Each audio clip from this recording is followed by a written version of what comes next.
Hello, Herlaters. It's Erin Foley back in the booth talking women's sports. Am I fired up right now? You're goddamn right. I'm fired up right now because in the studio with me today is one of my favorites, ESPN superstar Sarah Spain. What? Yes. Can you stand it? I can't. I'm sitting. That's that's so dumb, but I'm probably going to keep it in. She's so fun. I have been watching her on TV uh, for so long. She is an absolute rock star because she makes sports fun. She's so entertaining. She's so funny, which you will hear throughout the entire episode. This woman is an Emmy and Peabody Award-winning sports journalist, over 2 decades in the industry, a dozen plus years at ESPN, working as a radio and podcast host, TV personality, producer, writer. She's seriously done it all. And, also just an absolute champion of women's sports. Recently, literally recently, she has pitched several shows to ESPN, her employer, about women's sports and gotten turned down repeatedly, which of course is absolutely insane, but of course also not surprising. And it just reminded me while we were talking about this, it reminded me of this meeting that I had in June of 2019. To be specific, it's June 20th of 2019. And the reason why I remember the date is because it was in the middle of the Women's World Cup. And I had a meeting with this media company. It was kind of like a bigger media company, which got swallowed up into the, two media companies we have today. Not only that, USA was playing Sweden, right? And I had a meeting at the same time the game was on. And I was pitching a sports show, not even exclusively women's sports, because I probably wouldn't have even gotten a meeting, but it was like 50-50 men's sports and women's sports. I figured that's like the best I could do. So I get to the meeting, right? I'm waiting for them to come get me and I'm streaming the game on my phone. I'm locked in and the guy comes to come get me and he calls my name and I don't look up. And it's just one of these things where when I'm locked in on a game, I don't hear things. I don't hear people. Um, it's one of those dumb stereotypes where like the woman's like, when I'm talking to my husband, and when he's watching a game, he doesn't hear anything, and it's so annoying. I'm that husband. I'm the most annoying person because I honestly, I just block everything out. So he comes over and has to like tap me on the shoulder, and I'm like, oh my God, I'm so sorry. I quickly put the phone away. So we go through this office and we sit down, and he was a super nice dude. And then I meet his producing partner, this woman, and I sit down. I go, oh God, I'm really sorry about that. I have a sports problem. And the woman, like, kind of like, jumps back a little, and she goes, like, almost like concerned, and she goes, oh, okay. Well, what are you in, I guess you're in Vegas a lot. And I thought, why would she ask me if I was in Vegas? And I was like, no, I'm not in Vegas. I mean, like maybe once or twice a year doing stand up at the Improv. And then he's like, "Oh, so do you like, you bet on everything?" And I was like, "No, I don't bet on anything." And then I realized, "Oh, they interpreted sports problem as like I have a betting problem." And I go, "No, no. No, I mean sports problem is I literally watch everything." I said I was out in the hallway and I didn't even hear you because I was watching, the World Cup. And the woman goes, oh, I didn't know the men were playing. And I said, no, no, the men aren't playing. It's the Women's World Cup. And she was like, oh, almost like blown away that women could play soccer. And I'm like, I am about to pitch you a sports show, basically a women's sports show. I said 50-50. It was probably basically 80-20. And the guy's like, oh, yeah. The Women's World Cup. And I'm like, well, Sweden, blah, blah, blah. So I go into this like Sweden diatribe, and they're just like, you could tell, like they were just not even remotely interested. So then I start with the pitch. And basically, the entire time I was mentioning anything that had to do with women's sports, I just felt like both of them like didn't even know we had sports teams. The guy was like vaguely interested when I talked about like maybe baseball or football or something. So halfway through, the guy takes his sandwich out of his desk and starts eating the sandwich.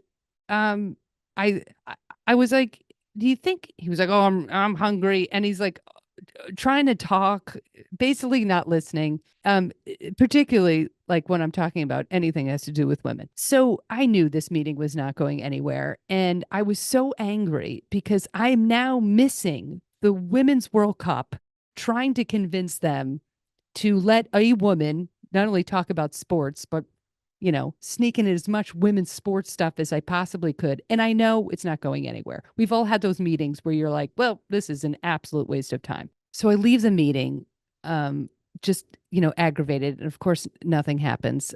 Except the good thing is that we beat Sweden 2-0. And then we went on to win the World Cup. So I guess that's the silver lining. But I was just so frustrated because I felt like I'm in a meeting. I'm a woman talking about sports, talking really passionate about specifically women's sports. And I felt like I didn't even have a shot. Like they weren't even considering that this could be something. And yet now here we are 5 years later, and it's a completely different landscape. It's a different world for women's sports. There's huge interest. There's investment. There's excitement. There's a thirst for every single different sport. And Sarah Spain, my guest today, is leading the charge. She's about to take women's sports to a whole new level, which is the first thing we talk about today. And it's fantastic news, and you're going to want to hear it. So let's jump right in. Obviously, the breaking news, the good news, the best news out of the women's sports world is iHeart Radio teaming up with Deep Blue Sports and Entertainment, creating a women's sports network. I mean, I gasped. It feels like obviously this is like 70 years overdue, but also it just all of a sudden it just like snowballed. And obviously the best news flagship show, Good Game with Sarah Spain, July 17th. Tell me everything, because this makes my heart happy. Yeah, I think to the point of what you just said, it's both way overdue and also like perfect timing. Yeah. Weirdly enough, like definitely overdue, and something I think people in many spaces have either pitched or tried in some capacity for years, but now feels like it's such a no-brainer. And that's why it's especially exciting. I pitched women's sports shows over the years, and even in my own head have been like, okay, is there enough inventory year round for a daily? And then I thought, okay, probably weekly, right? So I started pitching weekly. And so when Sue Bird, first of all, massive moment for me, just a quick text from Sue, like, hey, I've got a big opportunity I want to talk to you about. Can you hop on a call? I'm like, yeah, I'll literally I'm right outside your house. I'll do anything with you. Yeah, I probably would have been right outside her house if she had asked. Her involvement is huge, but then they were pretty open about it. And I had said to Laura Carenti, who started Deep Blue, in a previous call we had about potentially doing some just advising on their board for Deep Blue, I had said, when we were talking about inventory, I said, the thing that's really missing is a daily show that just gives you enough of the information to have the debates and conversations and to get into it and to know whether a coach should be fired or a player should be benched or someone's having the game of her life. We just don't have the context in women's sports to have the same conversations. And so I love features and I love documentaries and I love get to know you pieces, but I need those in addition to, this is what happened in the game. Here's why it matters. Here's the repetition of names and teams and leagues, the same way we get it in men's, so that eventually there's a familiarity enough to want to show up for the next game and watch it, to want to go in person, to want to debate it with your friend. And so this is just such a cool opportunity to create the community that I find online where those conversations are happening in a media space that everybody can get to. Yeah. I mean, I've been screaming this for so long. It's just so fun to see, how it's evolved. I remember like when Comedy Central was something in 1912 when I started stand-up. I pitched a sports show. It wasn't even directly about women's sports. It was just me talking about sports. I couldn't even get a meeting because they literally legitimately said, oh, well, nobody wants to hear from a woman talking about sports, and just like, every iteration you could possibly imagine. So yeah, it needs to be daily because sports fans can get a hold of a story, a game, then they want more and more and more. Yeah. So is it like is it more, that's what I didn't really understand, like with the press release, is it more radio or like they're calling it a podcast, but is it like, how does that all work? I think it's been confusing because I'm doing two things. So one thing I'm doing is radio updates on all 500 iHeart radio stations across the country.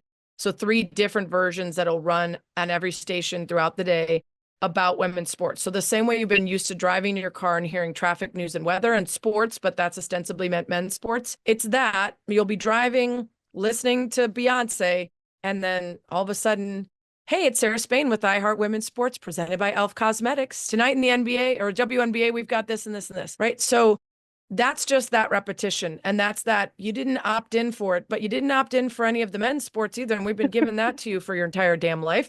So just getting people to know more about the players and the leagues. And then the podcast is a podcast that you'll access anywhere you get podcasts, but it's daily in the sense of you will wake up and there'll be a new episode every Monday through Friday to listen to. And, the challenge when you start something like this is like, what do you want to hear every day? How deep do you want to get into X and O's? How broad do you want to be? Like, I've definitely had pitches from leagues that are very excited. And I tell them maybe there'll be a story that elevates enough, but we can't be everything to everyone or else it won't be a good listen. So it is going to be right now, especially a lot of WNBA, NWSL, Olympic sports, Wimbledon, a lot of the bigger stories. And then we will get a chance to highlight some players and leagues that aren't as well known as well. But for me, the most important thing is making it sort of a community, a fun hang. The same way that you can find those spaces on the internet where there are people that are like-minded on Twitter or in Insta or wherever you are, or maybe you have a group chat with friends and you can all make the same jokes because you have the reference points. That's really what's missing. And so that's the focus, is don't make it too insidery that we lose people who really want to get interested, and don't make it like basketball 101. So you dribble and you have a pivot foot, don't want that either. Yeah, it's true. It's sometimes even when I'm interviewing people, I get so excited that I'm like, okay, in the sixth inning, and it's so like such a deep dive that I'm like, oh God, are people going to like throw the computer off the balcony, well, or are they going to hang? Yeah. We had, I was trying over the years with ESPN on traditional shows to get in as much women's sports. And so my co-host Jason Fitz during the last bit of my time doing national radio there was great and wanted to get into it too. So we're like, okay, we're going to have a representative from each WNBA team come on and do a stump speech, because it was around political time. And they're going to tell us why we should root for their team, especially people who don't have a team in their area. Like, we got to get people on board with like a rooting interest. And they did their best, but they came on and they were like, well, you got to root for our team because we have Dee and Nene and Sixie. And I'm like, nobody knows anything you're saying. And it was like, they were pre-recorded and sent, like the media people sent. So I'm like, we can't like ask them, like, hey, can you do that again, but use full names of people so we help introduce people to your teammate. So that's number 26 and 52 and the tall one. Exactly. Okay, great.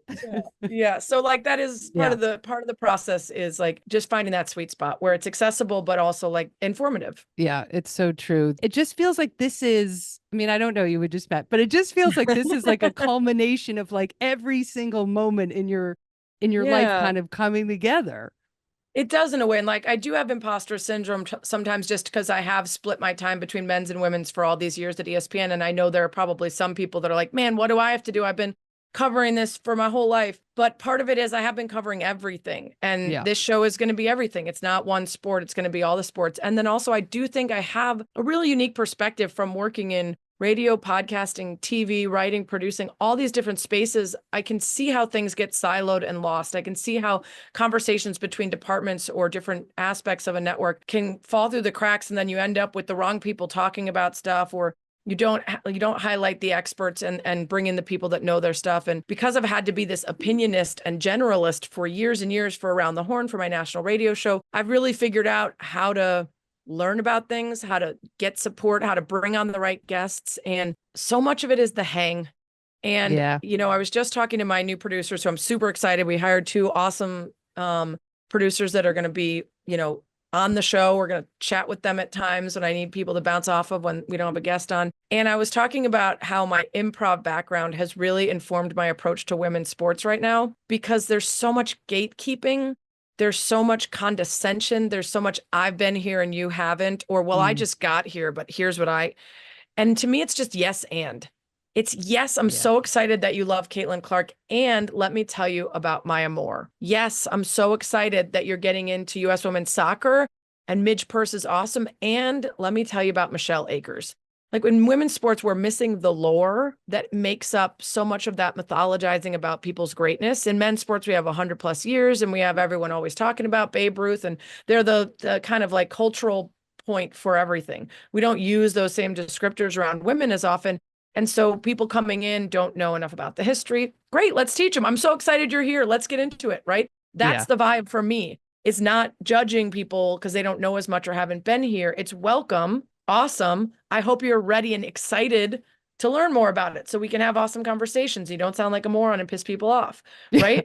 You know? And so I do Absolutely. think my curiosity, my desire to like learn, and my desire to synthesize ideas and get them out to people and talk about both serious and funny is really what I want if I'm going to hang half an hour every day and talk about this stuff. Yeah, exactly. And the excitement, like I tried to grab as many people as I possibly can and get them on whatever sport it is. They're like, Yeah. I kind of like tennis. I'm like, all right, let's go. Right. Let's get into it. But I brought my neighbors to an ACFC game the other day, and one of them was like, I just started watching the WNBA, and I was like, oh, okay, where do I begin? I felt like I was like, there's so much, you know. And she's like, I go, well, who's your team, you know? And okay, Caitlin Clark in Indiana. I go, great, okay, Tamika Catchings, and then I was just, and then we just went off, and I'm like, and then Pat Summitt with the hearing aids, and like, I just like, and she was just like.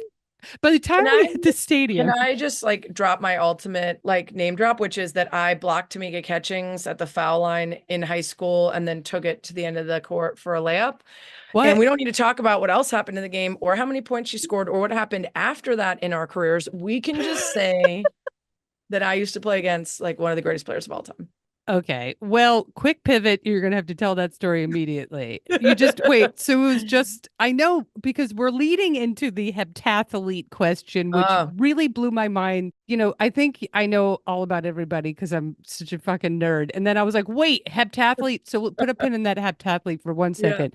Blocking Tamika Catchings. No big deal. Yeah. So we played high school basketball in the same area. So not only did I have Taja Catchings before she moved back to Texas, thank God, because nobody wanted to face both of them. That was a very brief time when you were required to play against both of them.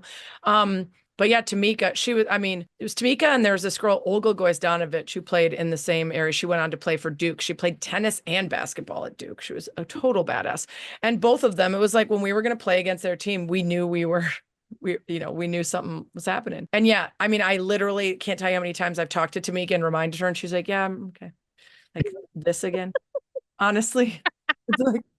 It's like roll the tape. Colleagues, I have it. Here's the tape. One of my colleagues at ESPN, Rachel Epstein, she's my favorite. And I now tell the story because I love it that she beat Serena Williams in tennis. And then I just leave off that she was 18 and Serena was like 7 because it doesn't matter. Like those are details that are unimportant. It doesn't matter what the rest of the game looked like. I blocked her and then I made a layup. So great. That's all that matters. Yeah.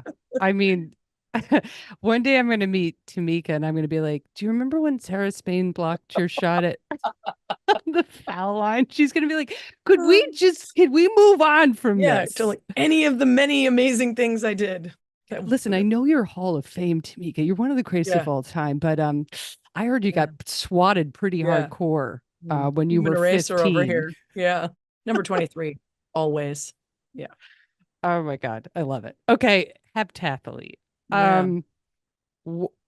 I don't even, well, I know what it is, but that was one of the events where I'm always like, how is that humanly possible? How do you get into that? How do you get into everything? You're like, I'm going to do everything in 24 hours. Well, first of all, I say this all the time. The heptathlon is literally just a representation of me as a whole being. Like jack of all trades, master of none is my life. I want to do all the things all the time. I'm not going to be the best at any of them, but I'd be pretty good at all of them and just get into it. Like whatever I'm doing, I'm going to do like wholeheartedly. And so I played basketball, field hockey, and track in high school. And with track, like I was a sprinter, jumper, thrower. So my coach kind of noticed from the beginning, I was doing triple jump, long jump, discus, shot put a little bit more discus, hurdles. So you're kind of high jump. So you're kind of already like, okay, you're doing a lot of the things. And he actually had been a multi in college at Bowdoin. So he managed to scrounge up a javelin from a nearby college and suggested that I enter and try to do a couple multi events at the high school nationals level, especially for recruiting for college. So I believe, and of course our own lore gets changed over time, but I believe that I broke a 3-state record in the javelin the first time I ever did it at the Junior Olympics, because I Wow. wasn't overthinking it. It was just very natural. I have weird double jointed elbows and flexible shoulders. And I just hucked that thing and I fell in love with it. And I was like, holy cow, I love the javelin. And then it was getting to do all the things I liked. It wasn't wind sprints every single day as a sprinter. It wasn't just jumping into sand and getting sand in your ass every day. And then, yeah, so I did Junior Olympics and a couple other national meets, and then ended up doing heptathlon at Cornell. And there isn't a pentathlon, which is indoors, or a heptathlon, which is outdoors, every single meet, because the heptathlon in particular takes 2 days to complete. So a lot of meets, I would just do most of the things that were in it individually. It just seems like so, there's things I watch in sports throughout the years where I go, I can't, that's not, like anytime I see someone on a balance beam, I'm like, fuck off. Right. Like in the best way. Not right. Or the 5,000 meters. I'm like, I'm not running an ad during my race. You're not saying only 8 laps left. No. We'll be back for 17 commercials. And like, no, absolutely not. Yeah, no, I feel the same. So that's how I feel about pole vault, which is people are like, we got to get the women to be decathletes too. This is inequality. And I'm like, no, thank you. No, I would not have done the heptathlon if it involved the pole vault, because the body weight to strength ratio on a 6 foot tall person with a huge rack trying to fly over on a stick. I'm not built for it. Okay. My friend was an Olympic pole vaulter. She was like one singular muscle, straight up and down, gymnast / hurdler. Perfect. Not for me. Yeah. I can do it. So but still the heptat, like, I so just, people, when just you in case start people something don't know. on Friday, you know what I mean? Like, you know what I mean? It's like, usually you have a game, you have a meet, whatever, but you have, whatever. I wrote them all down. High jump, long jump, 200, 800, 100-meter shot put. I just was like, by the time I stopped writing, I was like, I'm exhausted. You start something on Friday, then you're like, oh, I got to get up and then do it again. And guess what you finish with? A fucking 800 meters. That's a half-mile sprint. I was not sprinting it. The meanest thing. If you ever watch like the end of a Olympic or whatever heptathlon you're watching, they fall over at the end of the 800 like the 5,000 meter people do after running 5,000 meters, because you've used every muscle in your body for every different event. And then they're like, now go sprint half a mile. That's the closing number in the heptathlon? Yes, the 800 meter. And like most people are not really built for an 800 meter because they're built for also shot putting and long jumping and high jumping. And then they're like, also go do this event that sucks at the very end. Yeah, but it was awesome and I miss it. I saw a guy at the park with a javelin the other day and I was like, oh my God. Give me it. You're like, give me it. Really just 5 minutes. I just want to throw it. Some stuff. It does make sense though. It must give you like the most pretty awesome self-confidence of like, well, if I can fucking do a heptathlon, I can, whatever. Deal with men in sports media. Okay. We have to do Mount Rushmore. I know, just for listeners, I gave Sarah some homework. Yeah. And then I had a very difficult time. It's really hard, and it was very mean. Assignment. To be honest, it was really mean. It was super mean. I thought it was going to be fun. And then when I was doing it, I was like, this is actually really difficult. So I'm going to just apologize. Yeah. Although I'm dying to hear who you came up with. All right. So the assignment was Mount Rushmore of women's sports. I'm looking to my right because I've got it all written down on my whiteboard. Game changers. And then Mount Rushmore of women's sports athletes. Yeah, this was really hard. And I'm going to just give myself a full out by telling you that, like, while you gave me this homework, I was also finishing writing a book.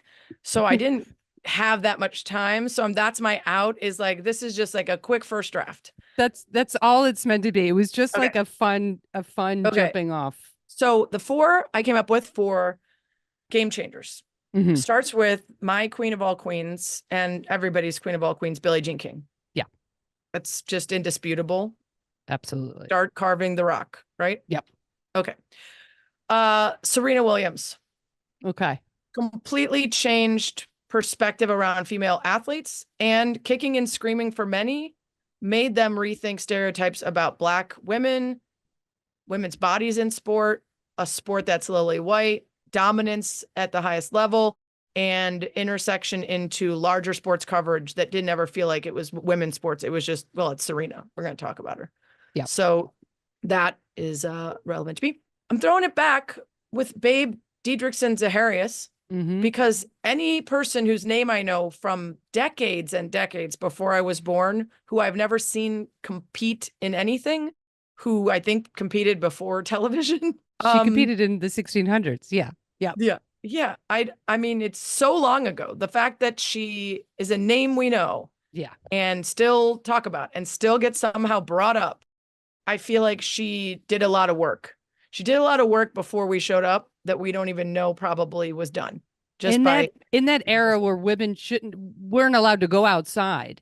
Yeah, and like then without a male chaperone. Yeah. Right. Yeah. And she did like 17 different sports that weren't even compatible. Right. Like, and you know what I mean? No chance she was straight, by the way. Like, she has got to be a queer icon. Yeah. Yes. Yeah. Right. I was like, So she got out ahead of that too, of like, we don't need a fake being. No, we don't need a beard. Yeah. And then my other queen of all queens, my modern queen, for both reasons obvious and personally, because I find sometimes in a place where people are constantly telling me you don't belong and we don't care about women talking about sports and tone it down and yada, yada, that I need examples of women who are going even further and being even bolder so that I give myself permission to continue to try to live in a time that doesn't yet exist, but I wish did, instead of feeling like I have to like take back a notch because I'm unlikable or otherwise. And that is the great Megan Rapinoe.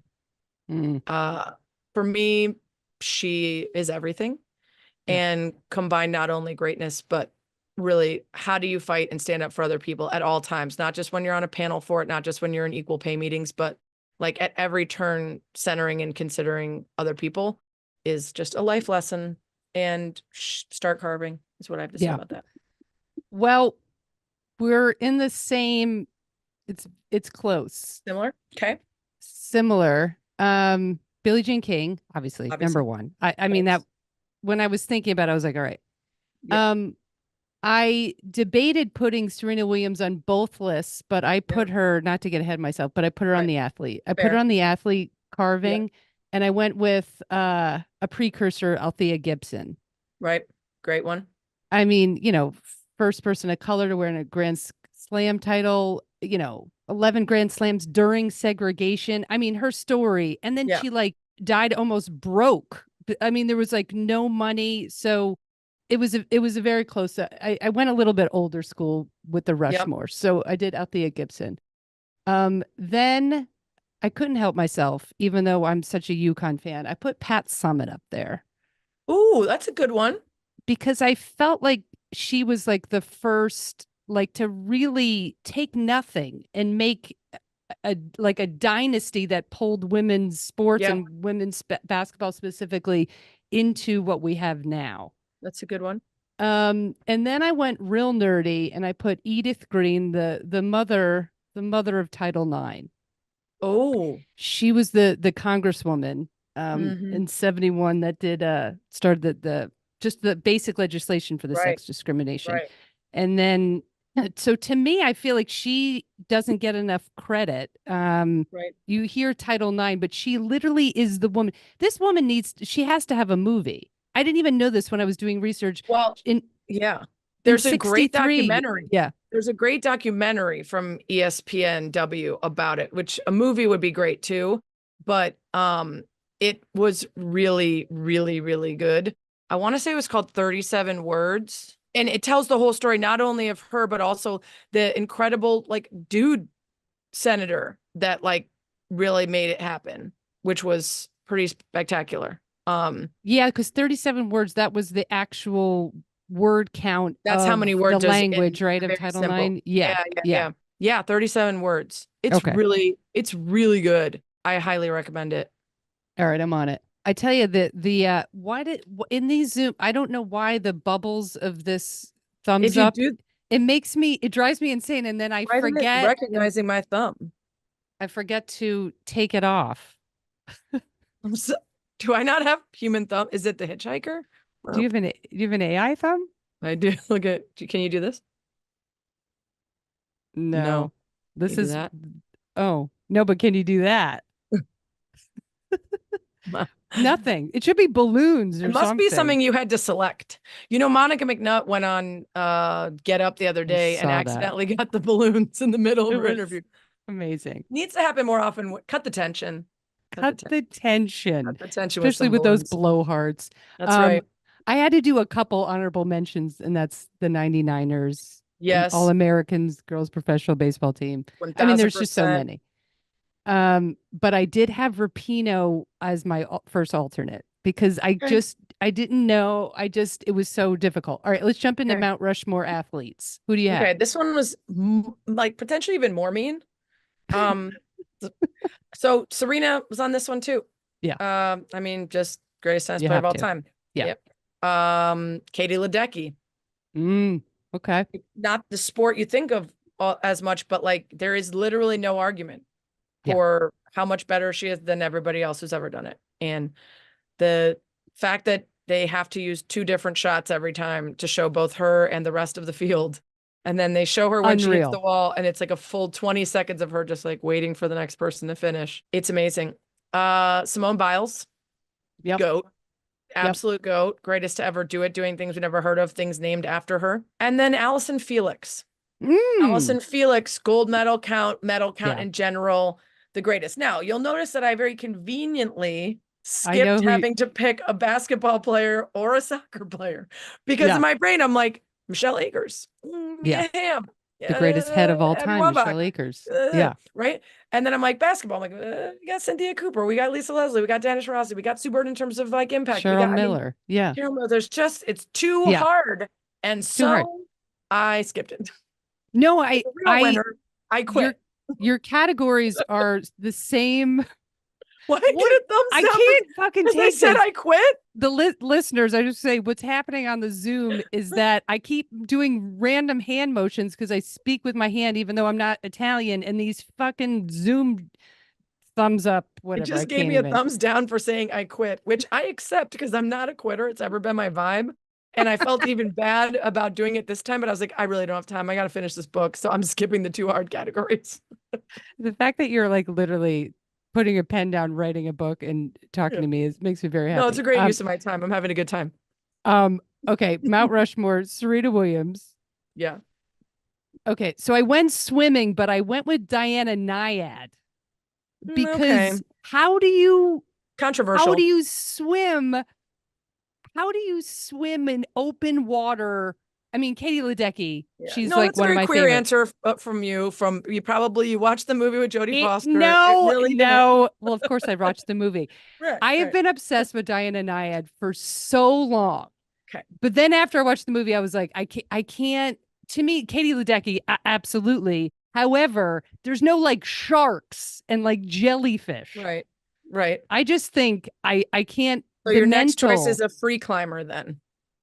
Yes, my mother, Mary Foley, she's a free climber when she's not teaching Catholic school. Okay, number 3, Jackie Joyner Kersee. Yep, that's on my heptathlete. Yep, that was on my short list, of course. Yes, I can't believe you didn't choose her. Yep. I'm actually a little surprised about that. Now number 4, I couldn't. It's a tie.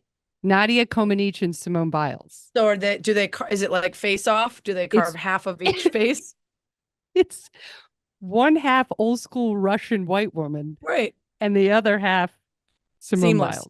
Seamless. Yeah. And it's just, we're going to get like an expert carver. Right. And I'm going to be like, good luck. Here's an extra $5. Yeah. I felt like I couldn't pick Biles without Comaneci because 7 perfect 10s in a sport that didn't even have a 10. Quick aside, have you ever Googled the banned uneven bars routines? No. You know that they used to be allowed to do a back flip off the top one and then catch it again? I'm going to send you, I want the people to see this. I'm going to send you a link, but I literally just Googled it for my husband the other day when we were watching the trials and we were just marveling over the amazingness of them. And I was like, did you know that they have like all these banned things that you like used to not be able to do? So Olga Korbut, 1972 Olympics, EFUB. Just put that into YouTube and you will see the wildest shit you've ever seen. She does a backflip off the top, swings down, bangs her pelvis into the bottom, which bounces her back around. It's insane. You got to You got to watch it. The things that they used to be allowed to do before presumably someone's uterus fell out, because that's what they always say is going to happen. That's why we Yeah. weren't allowed to ride horses or run marathons, do ski jump. Our Yeah. uteruses are constantly falling out. Has yours fallen out yet? Mine fell out about 10 years ago. Okay, Yeah. I'm When I sorry. was Did you get a just, new one? I was running. Thankfully, it was like a 2-for-1. Went right into the dollar store, slapped Perfect. another one on. Perfect. I got a But refurb. It was less expensive. And honestly, I okay. didn't need a new one. So Okay. Do you feel I like, didn't, do your personality change at all, or was it just no, seamless? no, I think whoever had that uterus before was similar enough. My body accepted it. So, but Can no you more ski sing now? jumping. No Do you more have like ski a jumping for me. I got really good at Japanese, which was weird. Suddenly fluent. wow? Yeah, That's pretty incredible. it is. I bet there's also a YouTube channel for just lost pelvic regions Yeah. Yeah. Yeah. Yeah. over the Pelvic years. floors that just dropped out. Bottom Pelvic dropped floors out. that dropped on the USA gymnastic floors. It's gotta be out there. There's everything on YouTube. I want you to know that in the 1990s, the president of the International Ski Jumping Federation said that women should not ski jump because their uteruses would fall out. 1990s. That is the most recent I've seen. Just blatant pseudoscience with the intent to keep women in the house birthing babies. I'll tell you what's worse for a uterus and your pelvic floor: shoving out a human being. I will take ski jumping any day. Squeezing out a 10-pounder. My mom Yeah. had twins. I Ew. constantly Oh. apologize. Yeah. No, thank you. You know, when people are like, I'm going to do your birth chart. What time are you born? I don't know. It's an LA thing. Yeah, no, And no. I go, I'm aware of mine. I'm a Cancer rising and a Leo sun. oh, okay. I don't know any of it because my mom doesn't have the information. I called her. I go, Mom, when were we born? She goes, Erin, I had twins. I had twins. This one was, in whatever Sideways breach. You had breach. the Yep. umbilical cord around your head. You're all like miracles. I don't know what time you were born. And I go, okay, no follow-up questions. Great. Like, sorry, my bad. I guess Sorry. you've done enough. You I was don't like, need to okay. know. I'm also sending you flowers right now. I was listening to a podcast with like the Channy woman who's like the head astrologer lady of the stars in the world. Oh, it's Cameron Esposito. And Channy's like, well, you do need a couple pieces of information. And Cameron's like, I have kind of a tough relationship with my mom. She's like, so could you email her though and ask, could you call her and ask? She's like, I don't know if this is the thing that I'm gonna make the effort over. I think there's maybe Of other all the things questions. that I'm Yeah. gonna break Yeah. the ice over. I think I'm just gonna have to not know if I'm a Virgo rising. I'm going to go with 8:30. Do the chart. We're going to slap Let's see if it fits. Let's try every time until we figure out what makes sense. the woman's got like a gun to her chin. You're like, try 10:06. No, that doesn't fit my personality.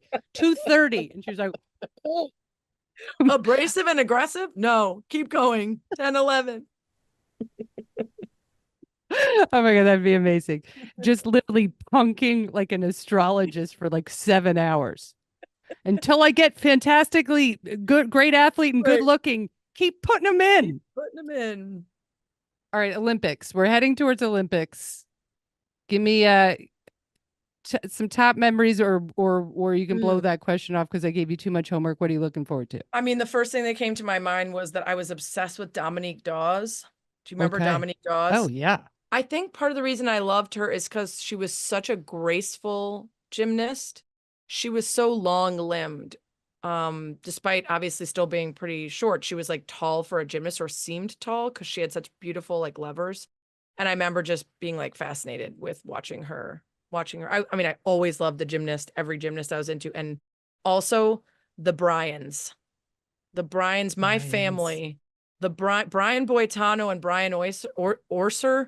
Oof, we got into figure skating back in the day. Yeah. Wow. The Nancy Kerrigan. Oh, Why me? Pipe. Oh God. All over that. We're a big Olympic family. I've been watching the Olympics since I could breathe. So I have endless memories, but those two really stood out. I did a really fun piece for ESPNW. I can't remember how long. It must have been, maybe it was around I, Tanya coming out, or it might have even been an anniversary of the Nancy Kerrigan, Tanya Harding thing. And I recreated the incident if social media had existed. And I made fake tweets from like different places, like Access Hollywood, just like what dumb shit people would be asking and Oh, saying if it happened yeah. right now. And the like, I'm hearing from sources, like, and like the ridiculousness, or like 5 top fashions Nancy Kerrigan wore before her knee got fucking blasted. Like, just the dumb, like, Yeah. find Yeah. out, like, take this quiz to find out if you're a Nancy Kerrigan, a Tanya Harding, or a Jeff Galooly or whatever, like just, Oh my God, Jeff yeah, Galooly. Yeah, yeah, and then it would be like the lead pipe, like if the lead pipe fits, it would be like a, right, a leather glove OJ right, moment. right, Oh right, my right. God. Yeah, they were like, I grew up in, yeah, we were obsessed with the Olympics, and that I feel like I can remember like yesterday. My dad got so stressed out during women's figure skating that he'd leave the room right before their final skate. And I'd have to go into the kitchen. It was like, I think it was like Michelle Kwan. I'd be like, she Right. did it. And he would be like, I can't talk. Like he'd get all choked up. And it's like Irish Aw, Catholic, so we I can't even love show that. emotion. Meanwhile, I'm like Yeah. just sobbing. Sobbing. Yeah. Oh my God. Yeah. I was also thinking Simone Biles, my best friend Carrie and I, in 96, we got so nervous for the gymnastics. It's always like the stuff I lean into because I watch so much team sports that I don't get Right. as excited is like the swimming, track and field Yeah. gymnastics, stuff you don't see a lot Right. of Like the all the basketball time. team should get Yeah. way more love. They're like one of the most dominant teams of all time, the women's Yeah. team. And we're just Yeah. like, oh, they're going to win. I think I'm going to go watch some curling or like Yeah. whatever weird ass shit I've never heard of, like I know. I'm artistic like, swimming. I don't need, yeah, I just like, I want to watch stuff yeah. But we got so nervous that she came over to my apartment. We were living in New York City. We were like 20 or 21, I don't know. And she came over with 2 bottles of red wine. And I was like, Carrie, and she goes, one's for me, one for you, one for you. By the time Carrie Strug got like, carted off, we were so hammer time that we went out to a bar. She passed out and I threw up in the bathroom because I Amazing. literally drinking out of I hope you had nerves. more than 1 bottle of wine. Not that I'm judging in any way Oh, your tolerance, but that's I a went fucking down. lightweight move if you're barfing after 1 bottle of wine. Step it up, sister. I went down with 1 bottle of wine. Right now, I think it would be two. Okay, Or good. Thank you. Thank glasses. you for training. Oh, wow. Okay. I mean, I Glasses. realize it's very problematic of me to judge a perfectly bingey amount of alcohol is not enough. I have my Some of street us are cred with booze. heptathletes and our Yeah. bodies just process that shit. They just go, this doesn't seem right. Let's get rid of this and head on out for a run. I'm going to need 7 more if you think we're going to One do of a my shot put this afternoon. one of my track teammates actually did a paper at Cornell while we were there about how athletes process liquor differently and like toxins because their body is in this constant state of regeneration and flushing and whatever. And I was like, it does seem like we're able to handle ourselves. I lost all my street cred in the last like 3 or 4 years. I I think that's used to be good. like, let's fucking go. And now Yeah. I have 2 and I'm like, I think that's healthy. I think that's the it's sign that your healthy, body's but it's giving you that's like, hey, boring. let's not become an alcoholic. Let's feel the effects of poison. And then if your body's like, no, we're good, keep it coming. You're like, oh, well, Okay. you're Yeah. headed for a dark No, future. I do feel like I have some sort of guardian angel that's like, hey, let's take a sharp turn away from the history of your family and reel it in, Foley. So I think it's just my body. It's just Oh, that my that guardian angel that protecting me. Irish Catholic family you mentioned. No way. Those So things don't fun. go. It's It so doesn't track. weird. What do you mean? I never heard that. What do you mean you bury all your emotion and then you just drink until you throw up in the bathroom watching Carrie Strug? That's such a wild. It's That's just amazing. It's amazing. it doesn't fit. Okay, what do you okay, well let's do NWSL because I really wanted to hear the Wrigley Field Yeah. listeners. 35,000 broke and attendance record for NWSL game, Chicago Red Stars Bay FC. You are the mayor of Chicago. Tell me your experience. So the one thing I'll get the small complaint out of the way first, which was that it rained for basically the Oh. whole first half. And so for those of us that weren't under cover, it just wasn't the same as literally all of the days just before that and all of the days after when we had a beautiful sunny night and you're at the ballpark. Instead, you're under a poncho, like Mm. soggy nuts in your hand, and just like, I wish it was nice out.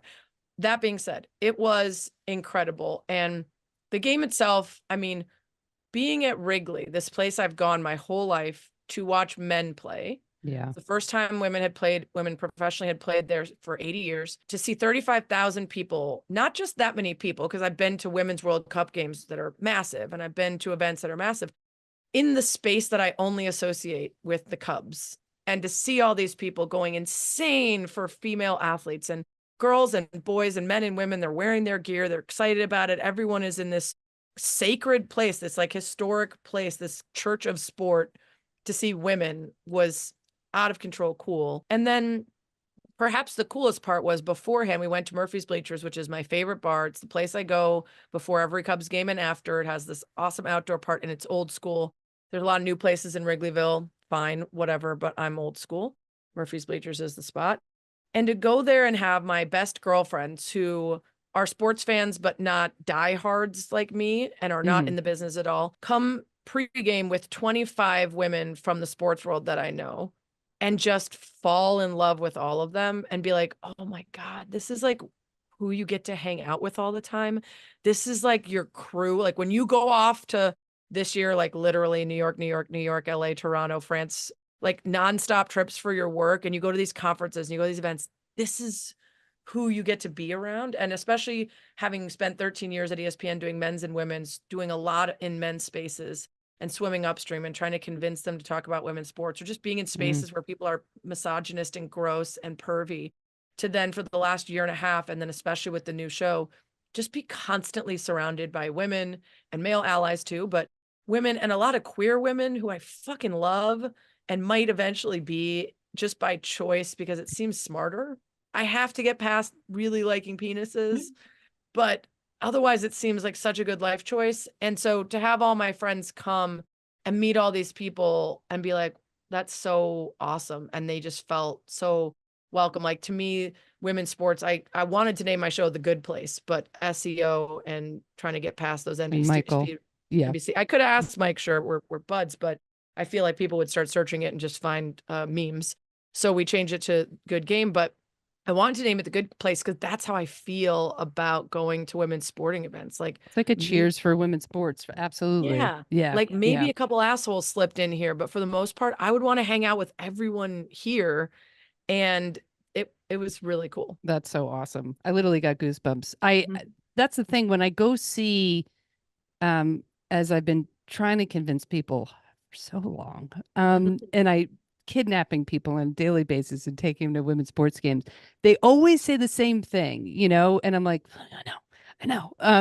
All the energy, the excitement, little girls, little boys in girls' jerseys, and I'm like, yes, yes. Yeah. You know what I mean? It's just a different energy. And I love my men's sports, but I had to, I'm a New Yorker, so we'll probably be battling with our teams, but I grew up like an insane New York Giants fan. It's still the team that when they lose, I go, oh, no, I just lose my mind.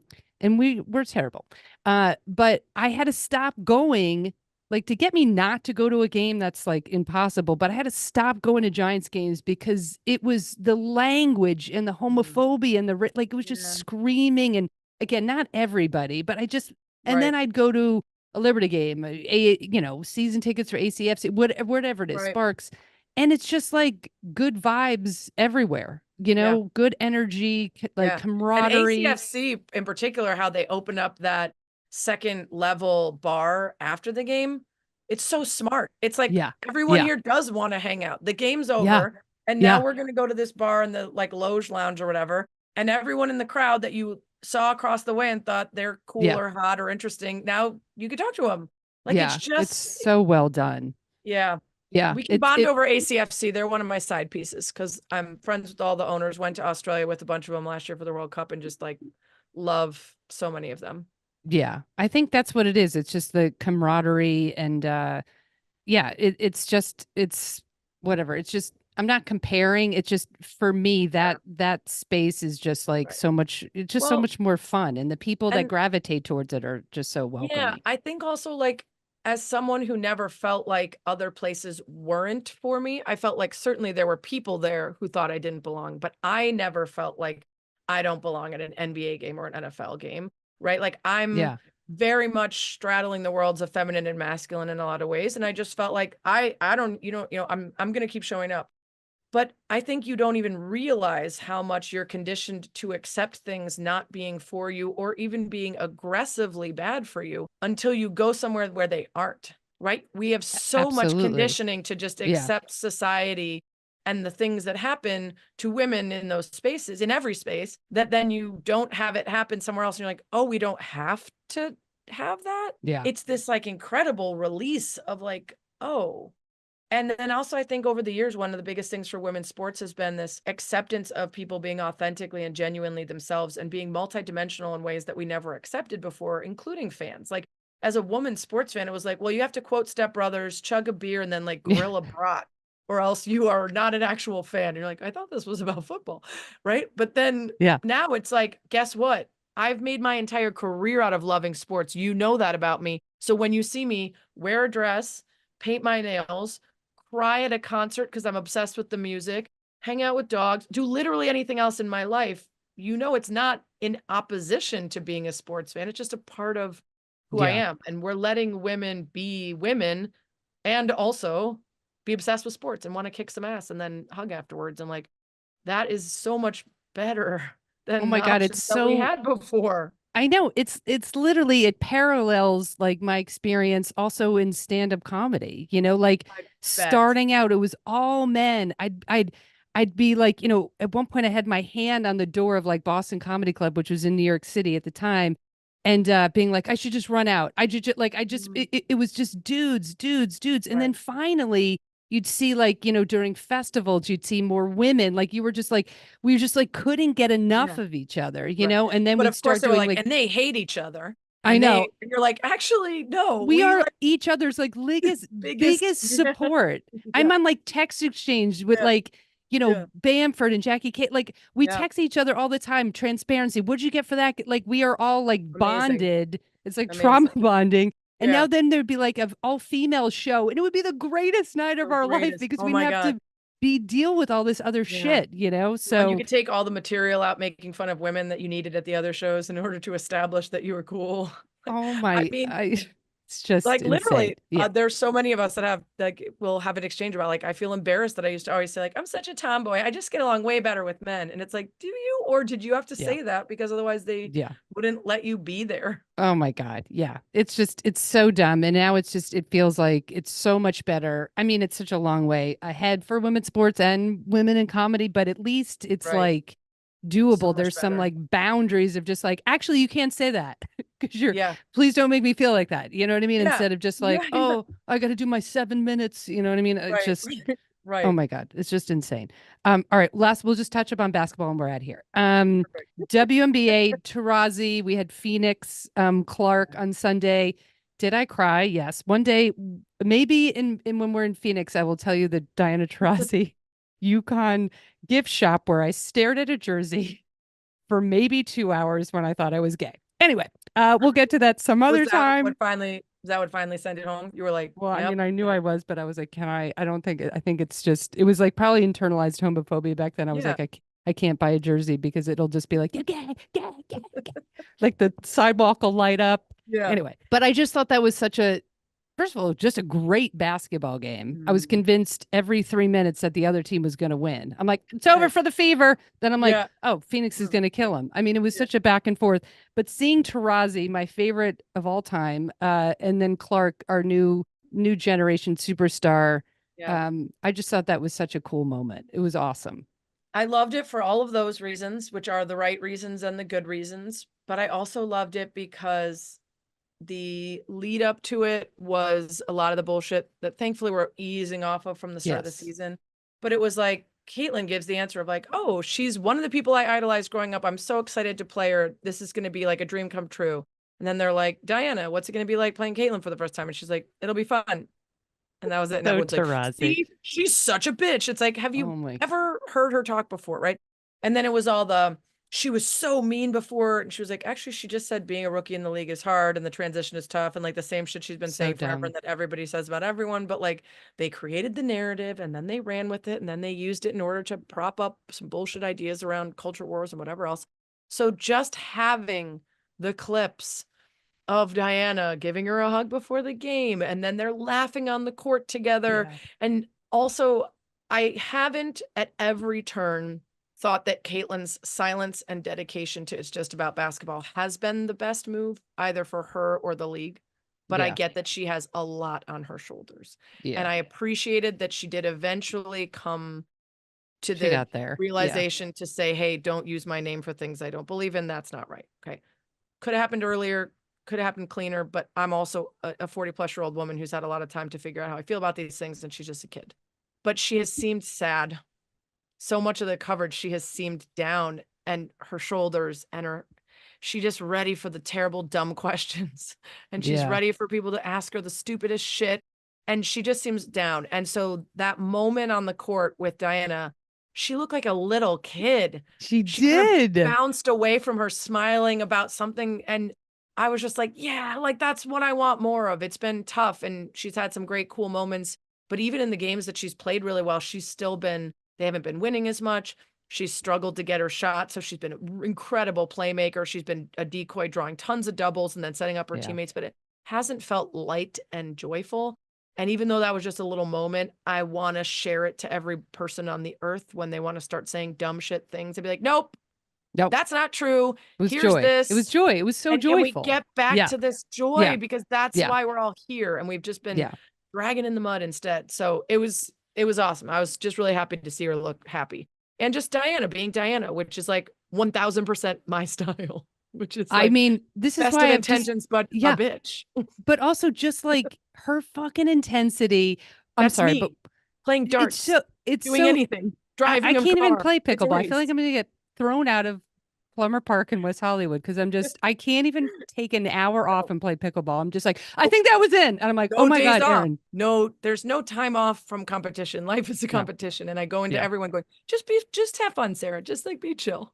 And then within 5 minutes, I'm like, well, technically the rules say. Yeah. And the shit talking, Diana Taurasi's shit talking makes me so happy. Epic. Like I just love everything about her. And of course, she told the ref in the bubble, the wubble, because they knew that they were all staying there. I'll see you in the lobby later. I mean, come on. And the kiss. Oh God. I just love her so much. Yeah. When I don't know, when my Chicago Sky defeated her team and then she broke a door and then they brought the broken door to the rally. Oh my God. I didn't even know that one. That's amazing. Yeah. She punched a hole through the door. And then when they had the championship rally for the Sky and the Parade, they brought the door on stage and it was just on stage for the whole rally. I mean, that's the kind of lore that needs to be known. Yeah. And not just like ding, ding, ding, ding, whatever. It is. Yeah. It is subsiding. I don't know what that was, subsiding. But that definitely we don't need more. This is a recap of what's been happening in men covering women's sports. Last thing, do you have any must-haves on the All-Star team? You know what? I checked that when they released that, like who was leading list. I was like, people are doing a good job. I mean, listen, Kate Martin is a beloved figure. Is she a top 12? She even said, "Don't vote for me." She was like, "This is embarrassing. Please don't do this to me." But it's fun. We like it. But I think they're doing a pretty good job. I mean, there are players that have kind of just flown, like DeWanna Bonner, that just kind of fly under the radar, and you're like, right here. First of all, how? Right. Like how does she just survive life with that body and then pop out kids and then come back and then be one of the all-time greatest scorers and just unassuming, and also looks like she's going to get snapped in half at any moment. I feel like someone sneezes in that arena and she goes down. But she doesn't go down. That's the thing. It's like, what's keeping you? Where's your strength coming from? Is it just your core? Do you have a refurbished uterus in there? What is making you so strong? I think she has 4 to 5 uteruses. 4 to 5. That uteri? That's it. Uteri. I think she has 7 kneecaps, 4 shins, 3 sets of feet, a bunch of 3 hearts. She is. So she's one of those where medical I'm like, miracle. You know, and Alyssa Thomas, they're going to be on it. The people that it looks like they're going to be on it. But those are the ones I think that you're like, I think Kelsey Mitchell is getting a glow up this year where people are finally starting to realize like she can go off. So we'll see. Yeah. I need Arike. I just need Arike. I need Arike and Nneka and Jonquel Jones. If I had to pick 3 like must have besides Caitlin and Angel. Jonquel for sure. Yep. Yeah. I need those. I put DeWanna Bonner. I also am just an obsessed Dearica Hamby fan. I just love her. I see her a lot Yeah. with the Sparks because I go to Sparks all the time. Right. And now And she's that on woman, 3x3. She replaced Cameron. yeah, I just think Hamby doesn't get enough credit. She has I two agree. children, and you every night when I go, I go to see a lot of Sparks games. She just takes it like mentally, physically, emotionally, spiritually, physically on the court, and just Yeah. is like carrying everybody. Yeah. It's unbelievable. And yeah, I just love her. I Women's love sports her. are hard because it's like I don't hate all the people on the other teams like I do in men's. Like in men's, it's I very easy know. for me to just be like, Oh well, they're God, I on the hate. team I hate. I hate all of them, Yeah, except for like a couple like Giannis, where I'm like, well, it's tough to hate that guy, if you know what I'm yeah. saying. But He's then with women's sports, I'm like, well, I want all of them to do well. Like I turn into the person, like, I hope both teams have fun person. I'm like, I'm not that person. I'm a competitive person. But like with women's, I'm like, oh, but I like her and I've hung out with her and I've met that one and she's cool and I like her. You are making me feel better because they've been wanting me to hate the San Diego Wave as an ACFC fan. I'm like, I thoroughly No, enjoy that team. right. I've gone to like 3 San Diego games. I'm like, Yeah. I mean, we have a better stadium and better fan base, but the rest, I'm like, I'm Yeah. supposed to like cheer against Naomi Gurma? In Right. what world? In what world am I like Alex Alex Morgan? Morgan? Hard pass. So I'm like, all right, well, I'll pretend to hate them, but I bought a hat because I want to support the That's the other NWSL. thing. I have all the merch. I'm wearing I a have all the Toronto merch. shirt. This game that they don't even Yeah. exist yet. Yeah. And I'm like, I will wear merch for every women's team. And I'm like not going outside wearing merch for like anything but my Chicago squads. Oh God, I still have the only thing is like I can't put on. I just can't. I'm whatever. This is too long of a conversation, but I still struggle with like LA Sparks merch because of a diehard Liberty. But Ooh, I have a shirt. I just don't wear it. I wear it right. indoors. I have a problem. It's I wear my fine. Angel City stuff indoors because Yeah. I'm Red Red, Stars. that's what I mean. It's like Yeah. you get it, whatever. When I talk to my partner about this, she looks at me like, "Are you, Are you okay? do you need help? Do we need to call someone?" I'm And the like, answer is yeah, of "Yeah, of course. We course. all need help. We We all all need to need call help." someone. Yeah. July 17th, Yeah. good game. I'm so fucking pumped for you and Yeah. for the sports world to have more of you, which is just quite frankly what the world needs. More Sarah Spain. So thanks so much for taking the time. You're a Thank you. delight. Thanks for having me. What did I tell you at the top of the show? I mean, she's so awesome, so funny. I just had an absolute blast talking shop with her. And now apparently I have to start drinking multiple bottles of wine at the same time. My prediction is that I am going to go down hard in Phoenix, either from the sun or the Chablis. There's a wine. I haven't drank that and I can't even tell you. All right, people, time for the feel good moment of the week. We're sticking with track and field Olympic trials. U.S. elite runner Nikki Hiltz, who is trans non binary, won the 1,500-meter finals on Sunday. They clocked the second fastest time ever recorded by an American in the 1,500 meters.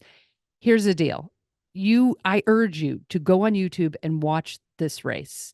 It was bonkers. The 1,500 meters is insane. It's just a sprint. It's literally an all-out sprint. Their time was 3 minutes, 55 seconds. I,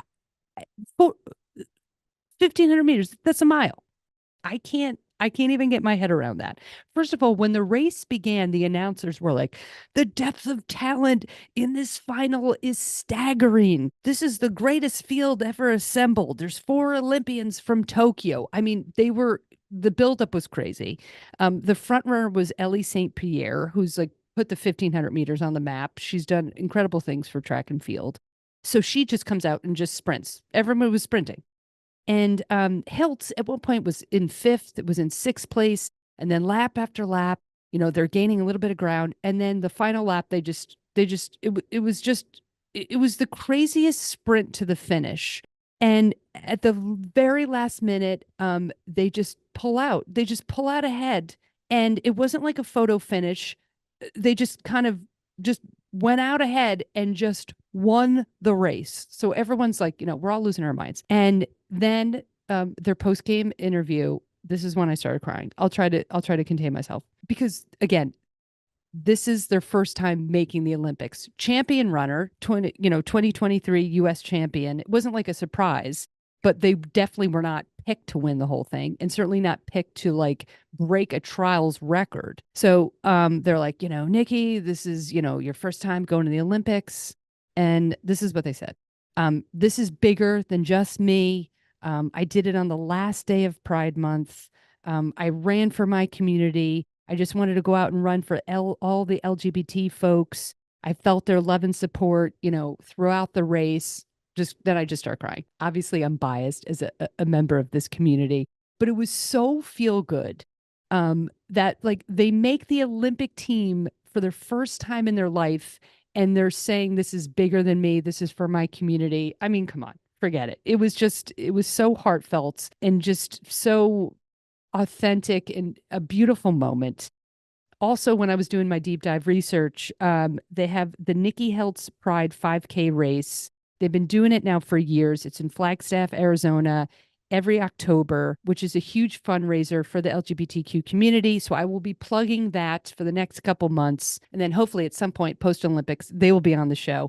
But I cannot wait to see the 1,500 meters. The field is going to be so exciting. I can't wait to watch. We will all be cheering for you, Nikki.